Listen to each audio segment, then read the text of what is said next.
Hello, welcome again to Living English. Today we're looking at ways of giving praise and again at giving instructions. In the last episode of Sisters and Brothers, Anne was having dinner with Sarah's family. Today they are just finishing their meal.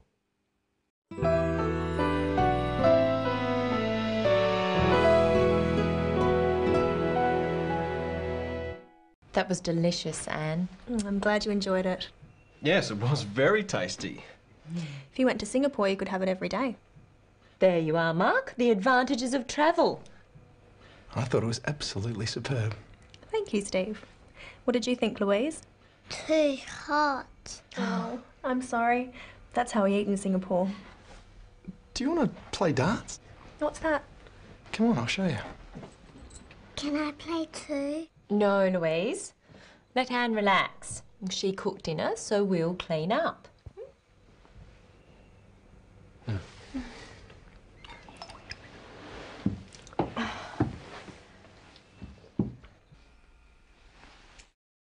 have to hold it like this. Gently. Like this. Look where you want the dart to go and throw it, but not too hard. It's pretty good for a beginner.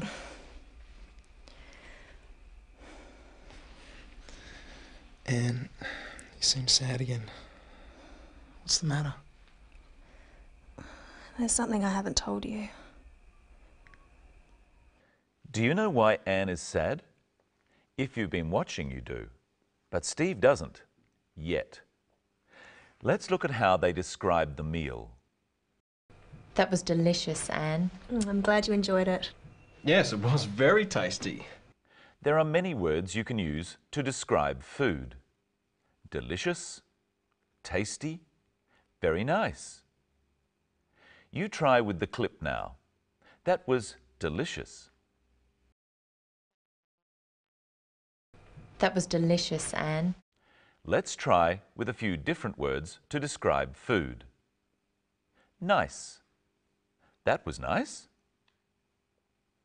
Very nice. That was very nice. Beautiful. That was beautiful. Lovely. That was lovely. Interesting. That was interesting. Not very nice. That wasn't very nice. Awful. That was awful. But you wouldn't say it was awful if you were a guest at someone's house. Do you remember what Steve said about Anne's cooking? I thought it was absolutely superb. Thank you, Steve. Steve said it was absolutely superb. He really liked it. Or maybe he really likes Anne. But one person at the table didn't like the meal. What did you think, Louise? Too hot. Oh. Louise thought the food was too hot. She means the food was too spicy for her.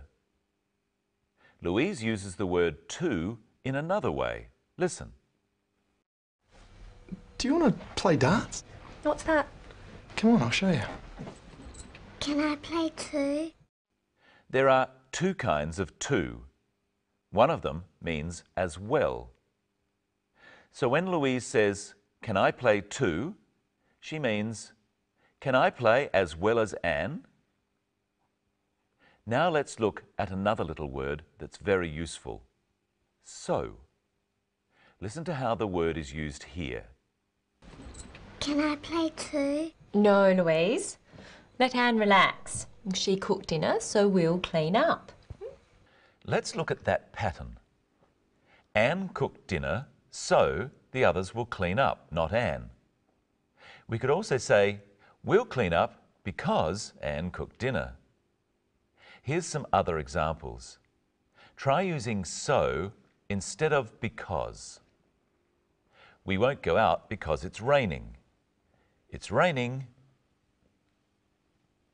It's raining, so we won't go out. I've got to go because it's late. It's late. It's late, so I've got to go. I'll buy this coat because I like it. I like this coat. I like this coat, so I'll buy it. And here's Michelle. Hello, Michelle. Hello, Brenton. Hello, everyone. What are you going to show us today? How to explain the rules of a game to someone. In the story, Sarah's brother Steve shows Anne how to play a game called darts. Let's watch again to see how he does it. You have to hold it like this, gently, like this. Look where you want the dart to go and throw it, but not too hard.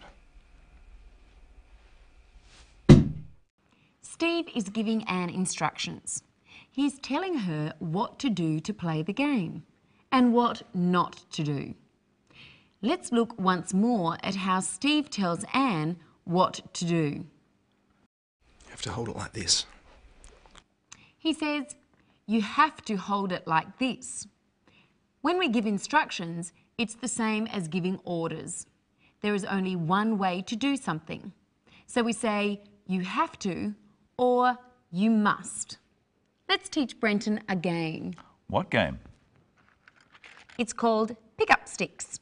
What do I have to do? Well, you have to hold the sticks firmly in your hand. Okay. Then you have to let them fall. Yep, there they go. Then you have to pick up as many sticks as you can. That's easier. You mustn't move any of the other sticks. That's not so easy. You must be very careful. That one, that one. Easy. Now it gets tricky. That one. Very good.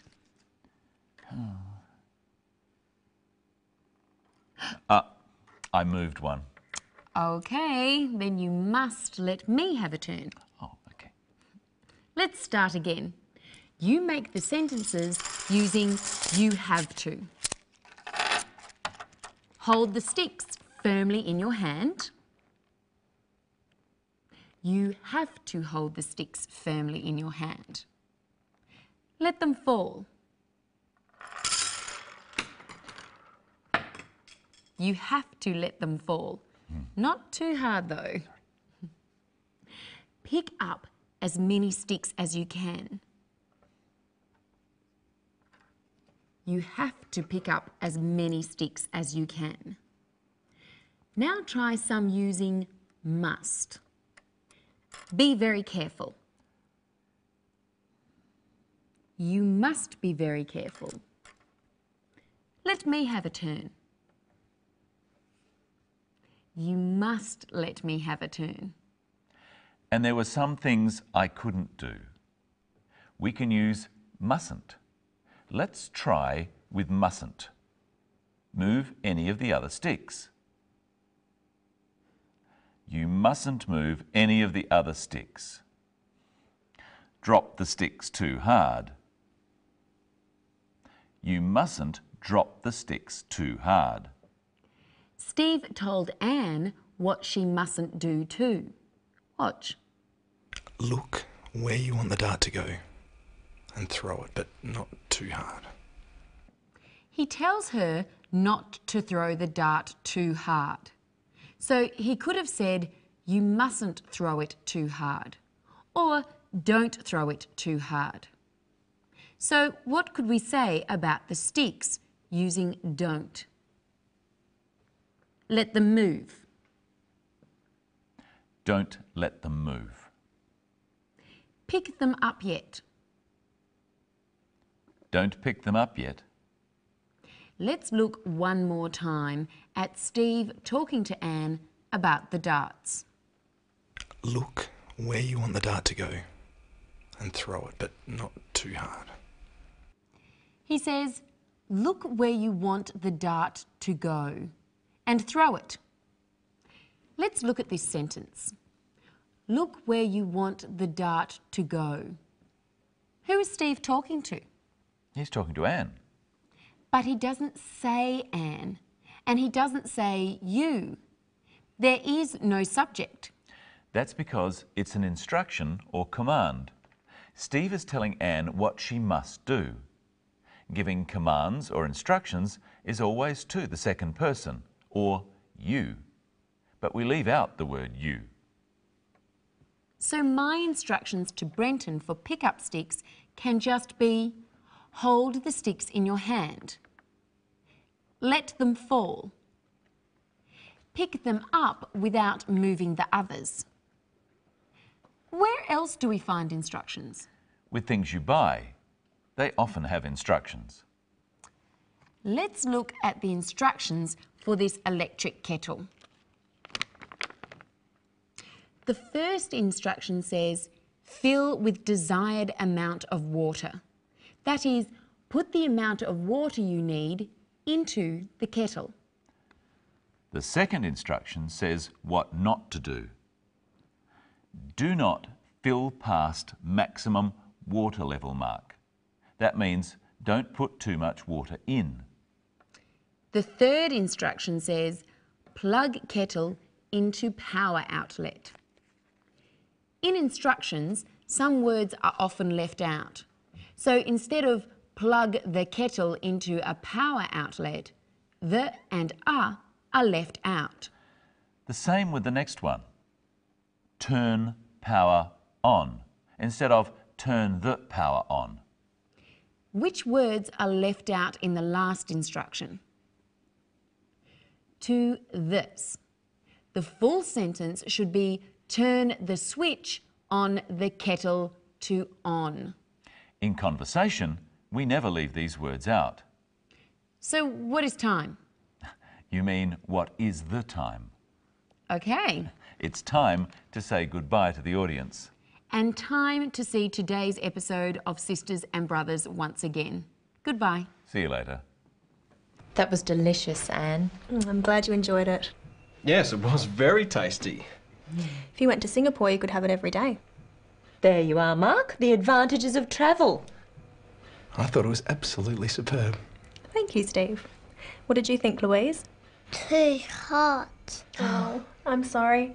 That's how we eat in Singapore. Do you want to play darts? What's that? Come on, I'll show you. Can I play too? No, Louise. Let Anne relax. She cooked dinner, so we'll clean up. You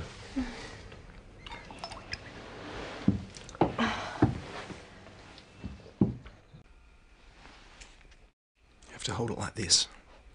Gently. Yeah, like this. Look where you want the dart to go and throw it, but not too hard. That's pretty good for a beginner.